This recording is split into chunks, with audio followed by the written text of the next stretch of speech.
All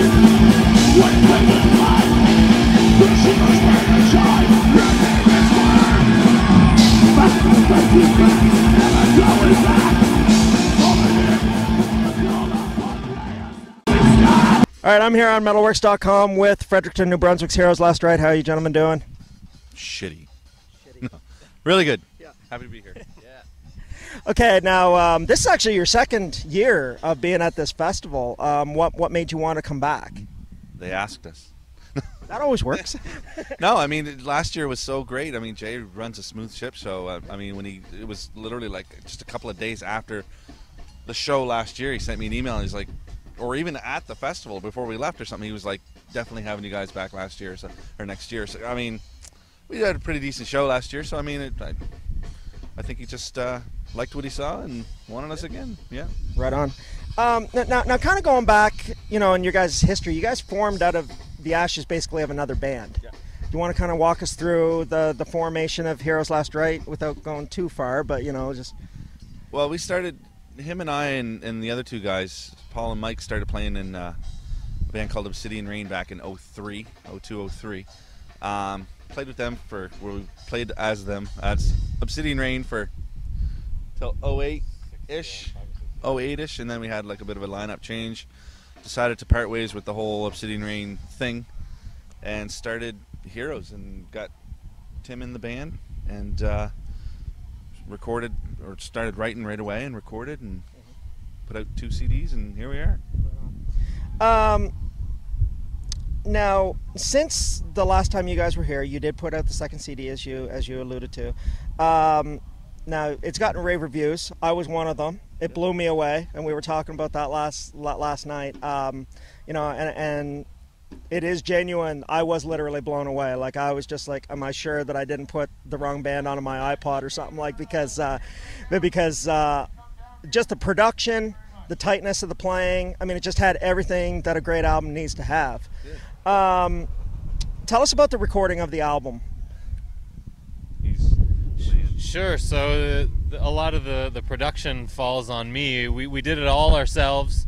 It's a totally DIY setup that we have going, and we've got technology at the point where everybody basically records their tracks on their own time, in their own space, and we upload it and send it to me, and then it's on me to do the final mix and stuff like that. But it's, you know, it works so well. We all have different schedules, but you know, we've been doing this long enough to know what's a good take and you know what's going to make the cut, and so once it gets in my hands, it's the hard work is done, and it's just a matter of making it sound good. And so basically everybody produces themselves, kind of thing. Yeah, definitely.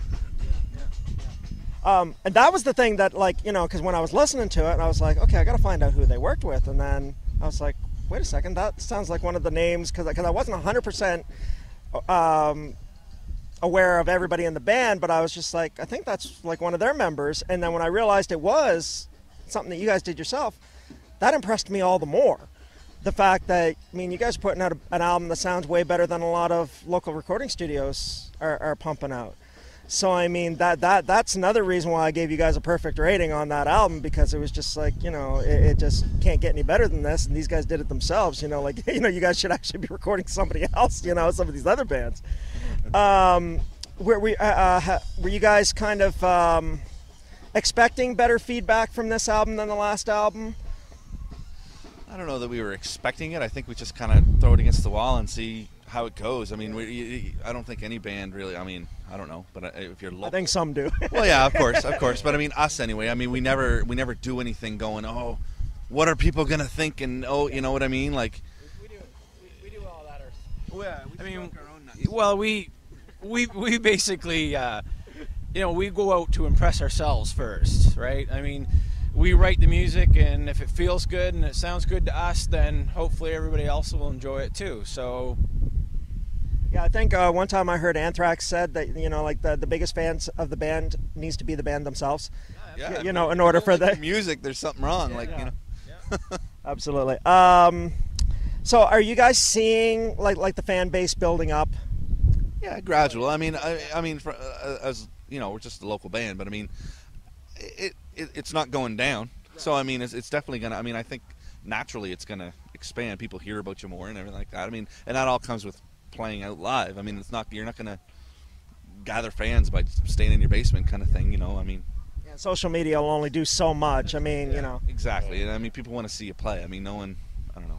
And it's a matter of staying relevant as well. You know, we try and maintain a web presence and have videos and, you know, content, new, fresh content, because, you know, especially in this age, people's attention spans can be short if you haven't done anything for a year or whatever. You tend to drop off the map. Yeah, and not only that, but I find that it's so competitive because places like YouTube and stuff like that, it's a level playing field, right? Like, I mean, yes, I mean, like the big name bands are going to have, you know, like the more subscribers and stuff like that because they're on a label, but still, you're on the same platform as Metallica and Lamb of God and these other bands. So, I mean, yeah, I mean, when it comes right down to it, I mean, we're all just trying to do the same thing, play the music we love, and hope people like it. right on. So, you know, and my next question kind of touches on that. How do you see it kind of as the process of a band trying to get from point A to point B? Like, how difficult is it, you know, to try to get yourselves known? I mean, you guys, you know, you're releasing your second album, but I mean, you're still trying to get yourselves known and put yourselves in front of people and say, hey, listen, you know, we're a band that plays metal, you know, check us out. How difficult is it to kind of get that? I mean, you mentioned the short attention span, so you kind of have to be, you know, maybe right place at the right time or something. Yeah, it's. I think you hit it right on the head. I mean, right place, right time, right everything. But I mean, we're not so naive to think we're going to be like, you know, make millions out of that. I mean, it's not going to happen. I mean, we're hundreds, even dozens. We want to be 100 Air. Yeah, exactly. I mean, we just, I don't know, anybody that has the. I mean, it's good to have a dream and a goal and everything like that. There's nothing wrong with that. But I mean, stay realistic with what is actually going to happen. You know, so I mean, it was kind of like that young band there, the 12-year-olds or something like that from New York or whatever, and then they just got signed to like Sony or something like that, and everybody's like, oh, this is such an amazing story, and people are like, wait a second, whatever the record company's investing, they now owe them. So if they don't make any money, then these kids are screwed right from the beginning. Signing a record deal isn't. I mean. You're basically, you might as well be going to a bank and taking out a loan. Yeah. Like, I mean, it's essentially the same thing. Like, I mean, they are there to make money. They're there to make their money back that they're giving you. So I mean, anybody that comes to, like, you know, people that don't know, I find if you say, oh, we got signed, they're immediately like, you must be banking it. You must, you know, be. Where's your Ferrari? Where's your Ferrari and all that? But I mean, if you're even going to get signed, I mean, independent labels are almost the way to go now. I mean, you'd almost get more bang for your buck independent than you probably would some major label that's going to probably screw you over. And I mean, we all know people that have played in bands that were signed, and they, you know, they're like, oh, well, that's great, and then they come off the road like totally broke and nothing, like not a pot to piss in. So life ruined. Yeah, you know, and a lot of them get discouraged, and that's it. They don't want to do it anymore. So keep it real. Yeah. Okay. How do you view the scene in the Maritimes as a whole? I mean, you guys have been doing shows, and like you are coming to Halifax, you're coming here. You guys are from Fredericton. You're playing around. What are you guys seeing? Not only at your own shows, but kind of just as observers and talking to other people. How do you view the metal scene in the Maritimes as a whole right now? I think as a community of bands, it's great. Like, I mean, there's so many, like, we're friends with so many, like, of the guys that are playing here today, and just all around the Maritimes. So in that sense, it's great. But we were talking about this in an interview earlier today. Like, what's kind of putting a damper on the scene is just the lack of venues and venues that are closing down. That's going to kick the scene in the junk real quick. I mean, Moncton's struggling right now, but I mean, Halifax isn't far behind. I mean, Fredericton is decent just because, I mean, for us anyway, because we live there and they know us, and we can call up, you know, the bar and say we want to put on a show here and here. And I mean, they know what they're going to get, like in Fredericton, because we generally pull a pretty good crowd, right? So they know they're going to make some bar sales and stuff like that, so they have no problem. But it's hard even for us. I mean, we've been around for a while. I mean, it's still hard to expand into even around the Maritimes. I mean, you can play a show in Halifax and no one shows up. I mean, it's happened recently.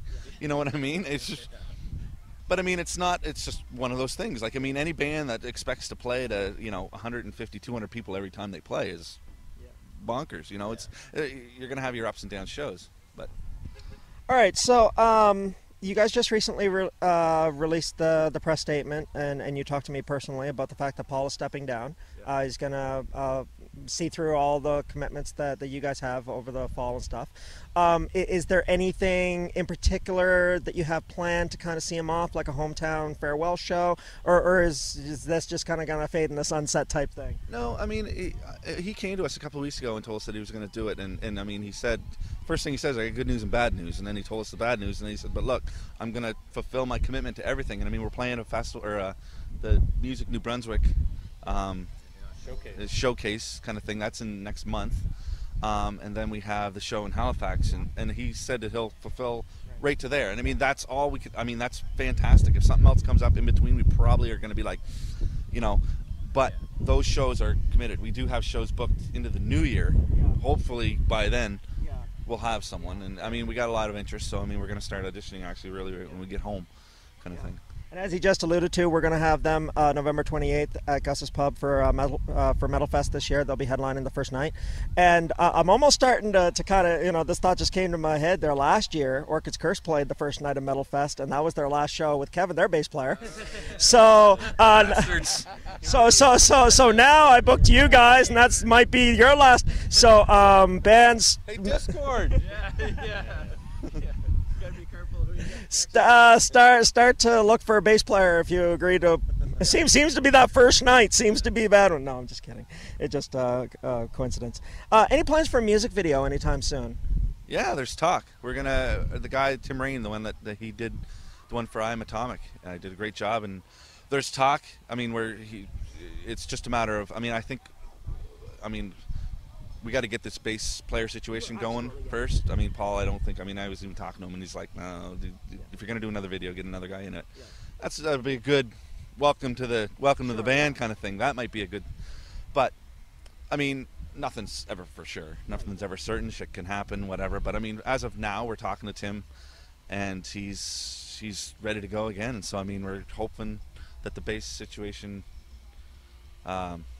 fixes itself in the near future, and then we can get on with it, like keep going, because we don't plan on stopping anytime soon. So no, and you shouldn't. So Fredericton-based bass players or anybody willing to travel to there, talk to him. Whoever. Do you guys feel like you've come into your own as a band, songwriting wise and stuff like that? Do you think that you figured out kind of what Heroes Last Rites sounds like, or you still think that you're kind of doing a little bit of searching there? Hopefully we never will. Really, I mean, you don't want to become stagnant. I mean, I found personally this album was a big step up and a good direction from the previous album for sure. Like, just energy and everything is much more on this album. So yeah, well, once it starts, it doesn't stop. I mean, after that intro on the first song, it's just it's just.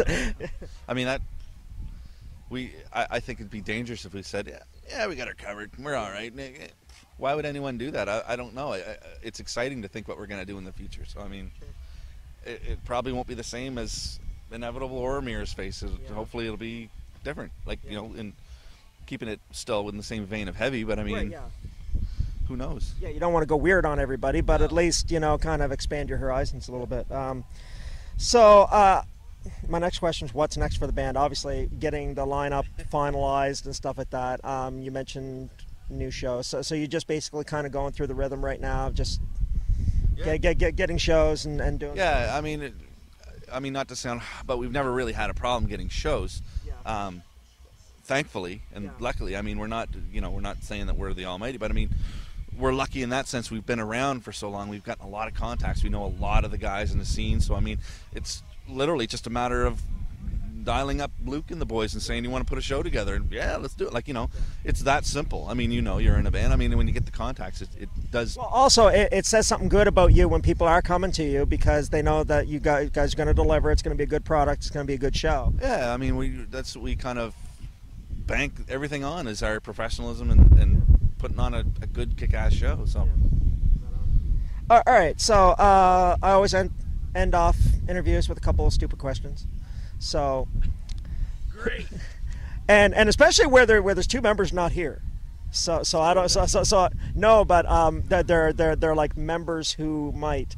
So member most likely to leave and join a hair band like a glam, like Poison or something like that. Who is there? Anybody in the band that might be? Damn, I love Poison. I know. I was looking at him going, oh, it's gonna be you. Busted. Yeah, that's definitely a guilty pleasure of mine. Yeah, Mine too. I Like, grew I up mean, on that yeah, stuff. Motley Crue and Poison and stuff like that. I mean, come on, like. Well, I think we're all of the same age where that was relevant at the time that we were growing up, and it was one of the things that was out there. And I'd rather. I mean, it's kind of funny in there. Like there was one time I had Poison in the car, and I had been working at a grocery store, and they're playing all this lame ass Katy Perry, Lady Gaga, whatever the fuck they're playing, the pop channel. I get in the car and then play Poison, and hearing a kick-ass guitar solo that back in the day nobody would say was a kick-ass guitar solo, but I'm thinking compared to the last 8 hours of shit that I listened to, this is badass stuff. Exactly. I mean, it has to do a lot with our age. I mean, Yeah, for sure. you know, we grew up on that. I mean, how can you not love that stuff? I mean, we have parties and it's like, let's put the Motley Crue or the Poison or whatever in, like, you know, it's great. Right on. Okay, and final question. Who is the member most likely to have a Spinal Tap type moment where everything's just going to fucking go wrong on stage? He's had a Yeah, Mike's had those moments. Yeah, so I would say Mike. His pod is definitely not going to open. That's right. Yeah. Stonehenge. He's always the one, like, you know, we played in Toronto one time and just got up on stage and everything just shit the bed. Yeah. So we're just like, and it's always him kind of thing. Like, he's always, one time I remember we were going to start to play and we were all right, you ready? And Dan kicks us, you know, starts us in, and Arden is down on the ground looking for his pick. He dropped his pick on a dark stage. I'm like looking at him like, he's like, don't start. So I mean, it's just he's that guy that everything kind of happens to. But I mean, he takes it. It couldn't happen to a guy that just it rolls off his shoulder. Like, you never see the guy angry. It rolls off his back and whatever. Right on. Okay, so I'm definitely looking forward to your set. We're going to have some footage right after this interview of it. And so definitely check out Heroes Last Rite. If they're near you, go see them. Kick-ass live show. Heroes Last Rite, Metalworks. Right on, guys.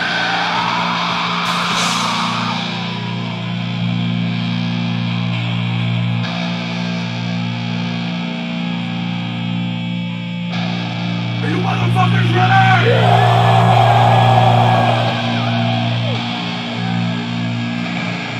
We're gonna shout. He's gonna headbang. Let's let me do it.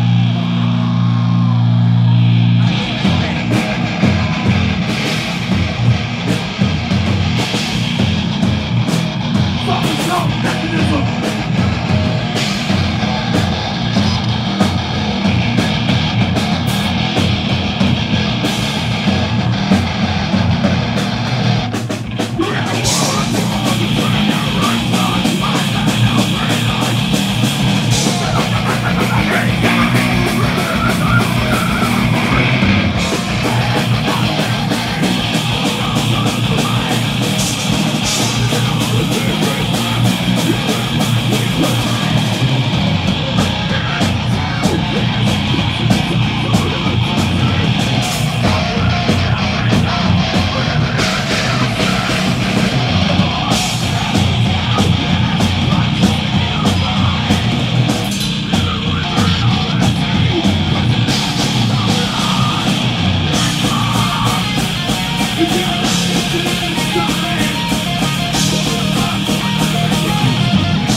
Steve's just trying to get warm. Flames underneath. Yeah, like it's definitely on fire.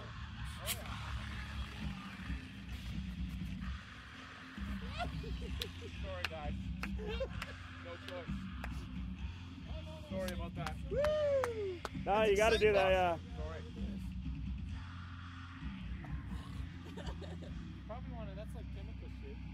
Yeah, that smells real good. I've burned my lungs at Maritime Metal. Yeah. Get it, Jay! Fuck, he's a firefighter. Watch it go! Sorry about that, guys. Problem with that is it's kind of permanently parked here for a little while. Yeah, really, eh? Sweet, we have a golf cart. Yeah, I don't know if I'd want to drive it though. Take off. No, I don't want to. Just leave it here and we won't touch it.